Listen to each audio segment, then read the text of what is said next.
Davis Show. I Married Joan, America's favorite comedy show. Starring America's queen of comedy, Joan Davis, as Mrs. Joan Stevens.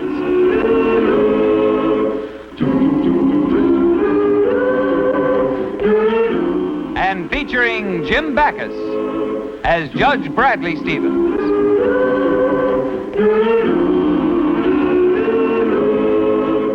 I Married Joan.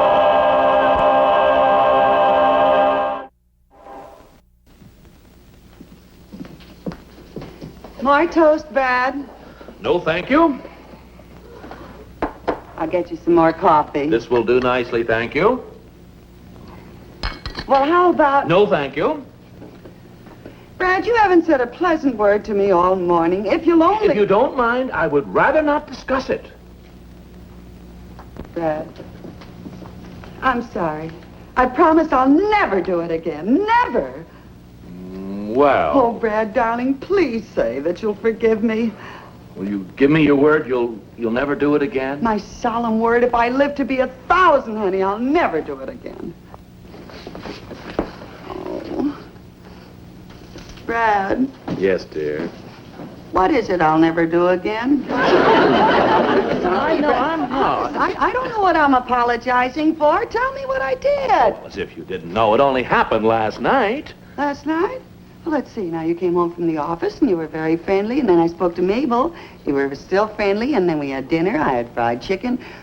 Was there something wrong with the chicken, Brad? No, it wasn't, Joan. It was much later. At Helen's house. You and that Chuck Albright. Oh, so that's it. Oh, Brad, you shouldn't be jealous of Chuck Albright. Oh, he's just an old school friend. He didn't seem very old the way he kissed you. Oh, honey, you're just being silly. Chuck Albright doesn't mean a thing to me. But if you must know, there was another man at the party that I'm really crazy about. Who? You. I'm sorry, dear. I shouldn't let Chuck upset me so. Well, of course you shouldn't, Angel. You're the only man in the whole world for me. Honey, I almost forgot. I have a surprise for you. A surprise? Don't tell me what it is, darling. Is it something I'm going to wear around my neck or around my wrist, or is it going to be something that No, dear. It isn't anything like that. It's, I'm taking out more life insurance.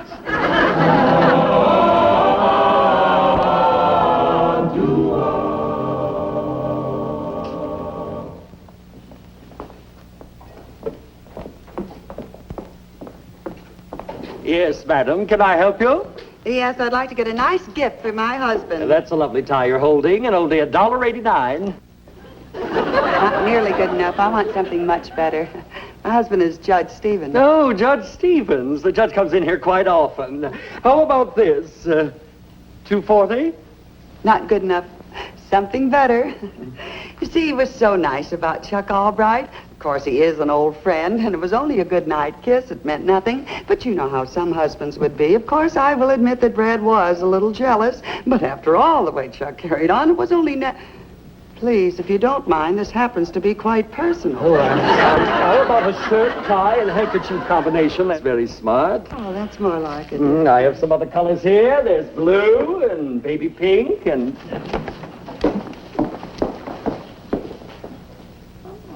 Do you think the judge would like that? I was just admiring this coat.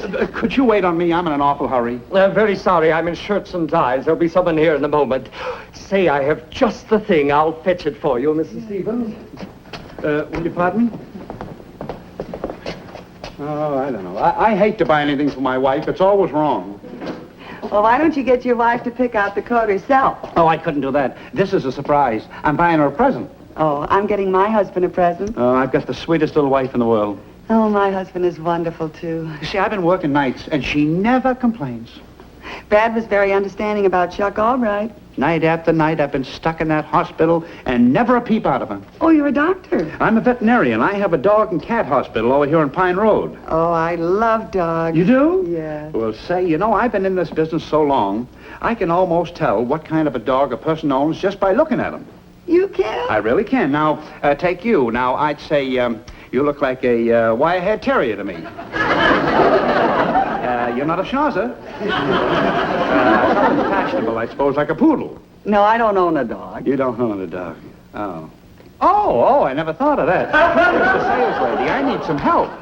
Say, mister, if you would like a woman's suggestion, how about this coat right here, huh? Say, that is nice. That is nice. But I couldn't tell just by looking. You see, my wife is taller. Yeah, well, this is a short dummy. Yeah, well, she's more on your size. Your wife or the dummy? Oh, my wife. Yes, you see, she's sort of she wears these little, like the family across. They're always bringing up this stuff Well, maybe if I tried it on for would you, you? could get a better idea. I'd be happy I'd to. like that. Huh? Isn't it smart? You like it? Say, that is beautiful. I like Really, that's beautiful. You know something? Huh? I'm going to buy that coat. Well, I think you made a wonderful choice. Really, I do. Randolph Fisher! Genevieve, what are you doing here? So, this is the sick Cocker Spaniel you've been spending your evenings with. I knew I should have gotten a new permit. I'm not... Now, Genevieve. I've been suspicious of you lately, and I finally decided to follow you. Now, look, lady, you don't... I have to wear this old rag, and he buys you an expensive coat like that. Now, honey, I was buying the... Don't insult my intelligence by telling me you were buying it for me. I was. Well, it's true. No, But... you homebreaker! Why, I'm Mrs. Stevens. I'm no... So, you're a married woman. You should be ashamed of yourself. Now, Genevieve, if you just listen Don't to me... you talk to me, you worm. Okay, Mrs. Stevens. I am going to sue you for alienation of affections, stealing my husband, breaking up my home. I am going to let the whole world know exactly the kind of woman you are. Genevieve, sweetheart! Jenny! Oh, dear. The judge will love this. That's what you think. He pulled his top and Chuck Albright just kissed me goodnight. There, take it off.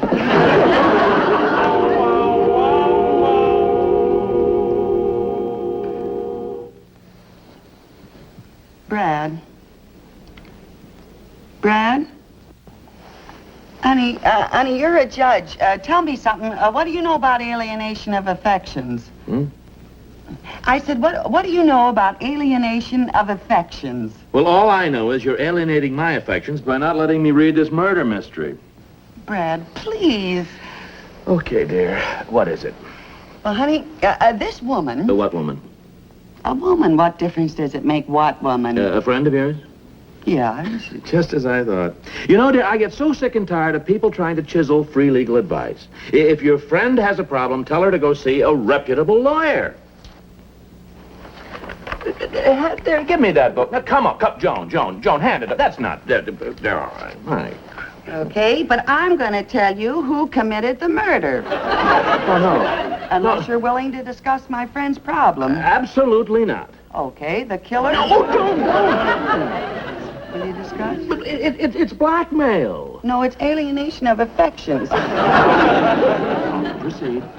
Well, honey, you see, this woman, this girl, this innocent girl, childlike person was standing there with her big blue eyes, and in came this jealous wife and husband that was the biggest mess. It doesn't matter if your friend is innocent. You see, in alienation of affection cases, there's so much mudslinging that before it's over, everybody gets messed up. The husband, the wife, your friend's husband, if she has one. She has one. Well, my advice is, you tell your friend to go to the other woman and ask her to forget about the whole thing for the sake of everyone concerned. That's exactly what I'll do. I mean, that's exactly what I'll tell my poor innocent friend to do. Okay, dear. Now let me get back to my book. Oh, Brad, you're a doll. You know, honey, even though I threatened it, I never would have had the heart to tell you that it was the brother-in-law who committed the murder.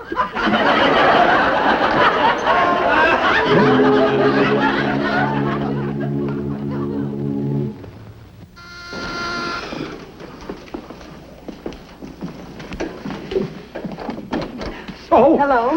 lady, what are you doing here? Don't don't I have enough trouble without you coming to my own home? I didn't come to see you. I came to see your wife, the party whose alienations I'm affecting. My wife? Yes, where is she? She's not here. She's out shopping. Oh, well, then I'll simply have to wait for her. It's very important, and I don't want to miss it. Lady, now listen to me.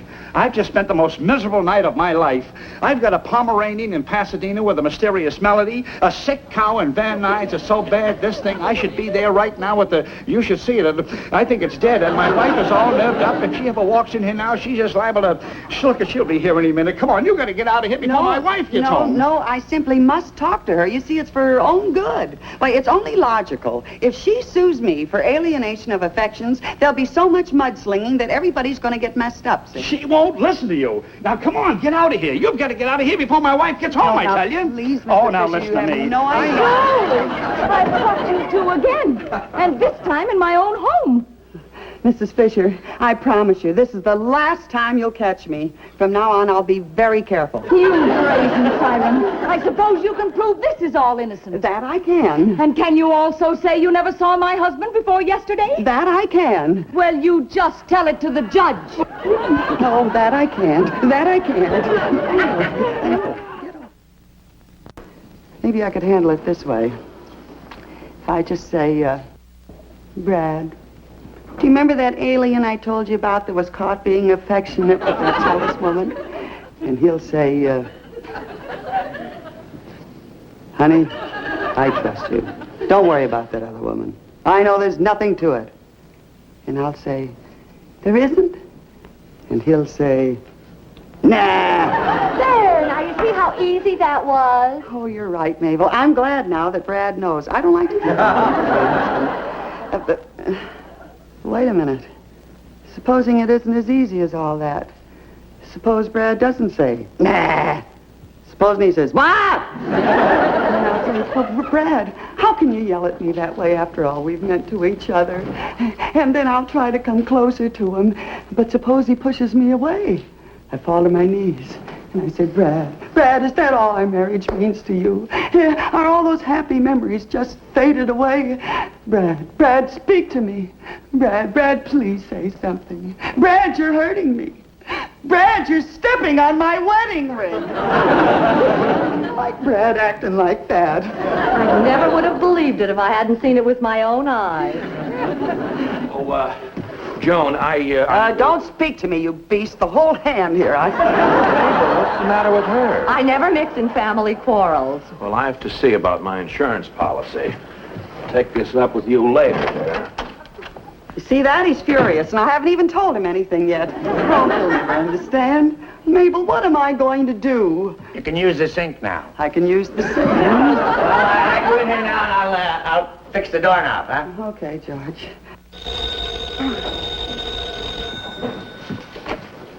Hello? Oh, hello, Dr. Fisher. You sound excited. What? At 3 o'clock?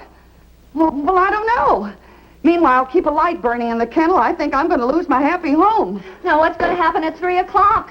Oh, Mabel, the doctor's wife is going to come over here, and she's going to spill the whole story to Brad. She's going to accuse me of stealing her husband's affections. It's 1 o'clock now. That gives me 2 hours to pack and make a reservation for South America. Joan, this is the best thing that could have happened. Now what we have to do is let Mrs. Fisher see how much in love you and your husband are. Then she'll realize the whole thing is a mistake and that you're not after her husband. Oh, yeah, Mabel, but I'd have to tell Brad that way, and I won't... No, you won't. You can use my husband for your husband. Charlie! Oh, no, I couldn't do that. Why not? That's what friends are for. Charlie won't mind, and he's a pretty good actor. You should have seen the performance he gave when a traffic cop tried to hand him a ticket last week. Well, maybe you got something there, Mabel. And, honey, if you ever need another husband, just holler, and I'll let you borrow Brad. I'll get him over here right away so you can start rehearsing him. Yes, dear. Okay, Mabel, now let's rehearse it. Remember, you're Mrs. Fisher, the doctor's jealous wife. Okay, I've just come in. Whoa! Why, Mrs. Fisher, this is a surprise. I want you to meet the only man I've ever loved, to whom I've been married for 10 years, and the reason why I would never look at another man, my husband, Judge Bradley J. Stevens. How do you do, Judge Stevens? Has your wife told you that I am suing her for alienation of affections? I know the whole story, Mrs. Fisher, and it's inconceivable that my wife could fall in love with any other man when she has me. But, Judge Stevens, I saw saw them together twice. Merely a coincidence, I assure you. Would you like a cigar, dear? Thank you, my pet. And Judge Stevens, doesn't it mean anything to you that your wife and my husband were alone together in my apartment? Madam, my wife is too devoted, adores me far too much for me to place any significance on anything like that. Oh, my goodness. Darling, do you realize it's been 5 minutes since you've kissed me? Sweetheart, please forgive me. I don't know what I could have been thinking of.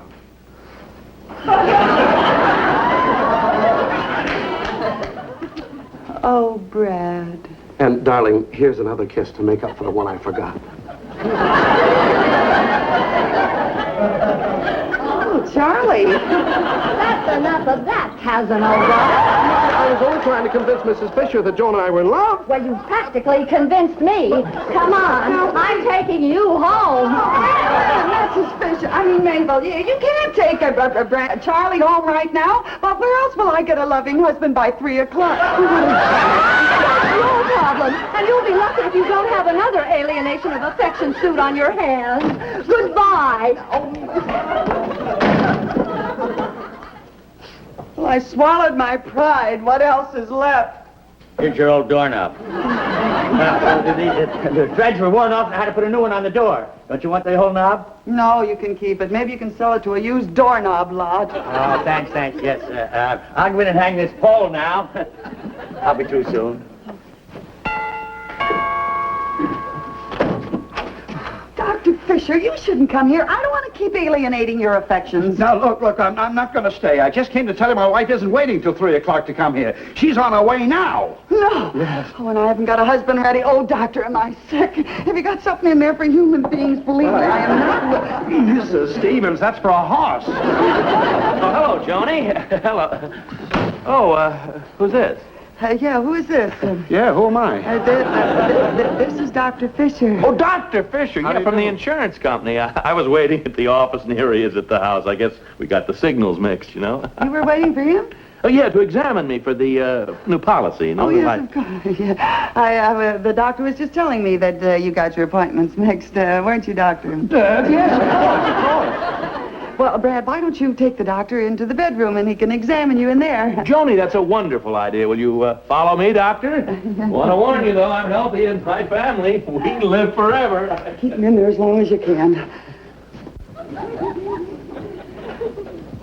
Now, Judge Stevens, if you'll just take off your jacket and we'll have a look at your heart. Okay. Ever have any trouble with it? No, we get along fine together. Yeah, very good. Let me see now. Here we are. Well, say. Mm-hmm. All righty. Now let's see how it reacts to a little exercise. Say, raise your legs one at a time like we were running. Oh, running? Yes. Well, how's this? That's good. A little faster, please. Very important. Is this better? Just keep it up. How long do I have to keep this up? Well, until the coast is clear. How's that? I said until your pulse is clear. Pulse. Get shape. Oh, But, Mabel, you can't leave me in this lurch. Why, that woman is on her way over here now. Please lend me Charlie again. Please, Mabel. Hold the wire, Mabel. But, if you just... You don't... I'm here to collect for the milk, Miss Stevens, and you had an extra dozen eggs last week. It brings it to an even 7.5. Yeah, well, just a minute, Mr. Owens. That was the milkman, Mabel. Please, Mabel. Listen, believe me, I have no designs on Charlie. If he was the last man on earth, I wouldn't be caught dead with him. No, I didn't mean it that way. I adore Charlie, only I can't stand him, Miss Stevens, the bill. I got other calls to make. Yes, huh? Just a minute, Mabel. Incidentally, Miss Stevens, the company put in a new line of cheeses and a new ice cream. So if you give me an order, I'd appreciate it. Yeah, well, this is a very important call, Mr. Owens. Just a little bit. Mabel, honestly, you've just got to lend me Charlie. If that woman gets here and I can't produce a... I'm done.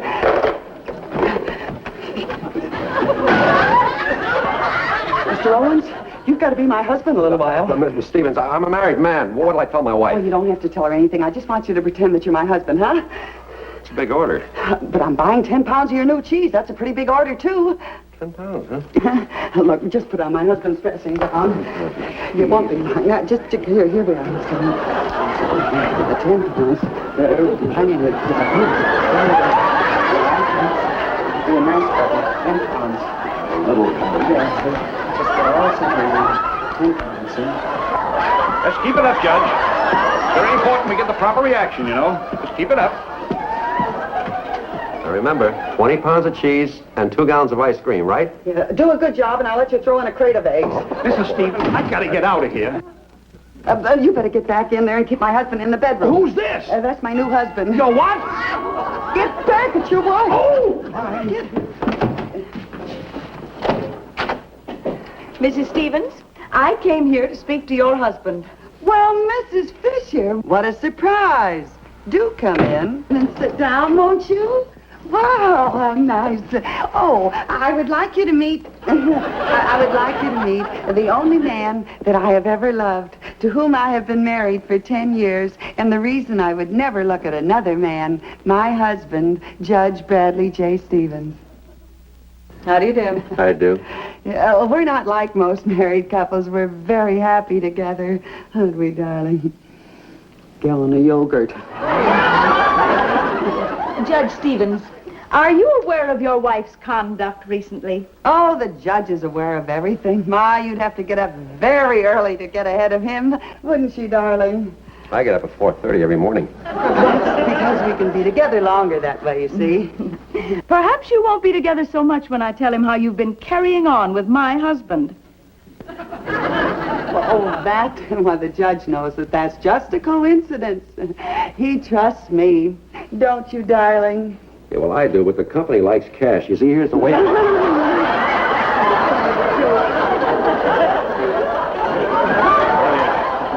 This is enough exercise for a horse. How long do I have to keep this up? Well, just about another mile of 16th, then I'll wrap your legs. So you see, Mrs. Fisher, any woman that's as madly in love with her husband as I am couldn't possibly carry on with another man. Another gallon of cream. Sweet or sour? Half and half. Sweet or sour, half and half. Well, that's a little language of our own. We use it instead of pig Latin. Well, I must say you seem happily married. I'm sorry I jumped to the wrong conclusion. Oh, well, Mrs. Fisher, it's all right as long as there's been no harm done. All's well that ends well, I always say. Goodbye. Bye. Oh, boy, what an order. Can I go now? Yeah, you better go out the back door, will you, please? Get out the back. Judge Stevens, you've got the heart of a bulldog.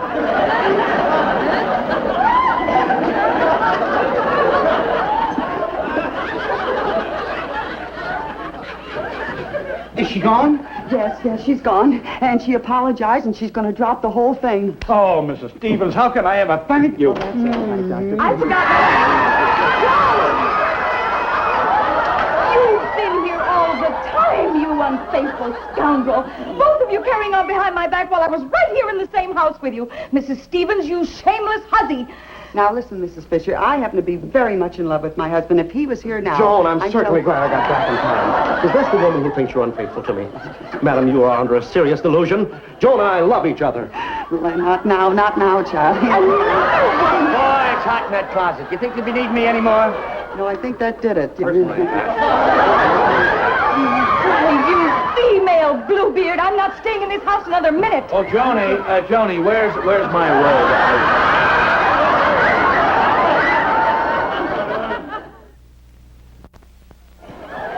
Please believe me, Brad. I can explain everything. You see, Mrs. Fisher thought that I was the Cocker Spaniel that the doctor was trying to date, and I wouldn't have had to borrow the milkman if Mabel didn't get jealous when she saw me kissing Charlie like this. No, Jody. What have you got to say about this? Oh, Charlie.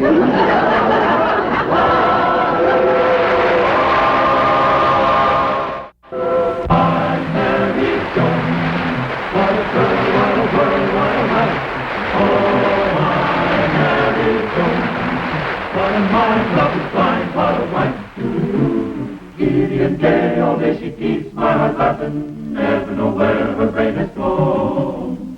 To each his own, can't deny that's why I married Joan. To each his own, can't deny that's why I married Joan.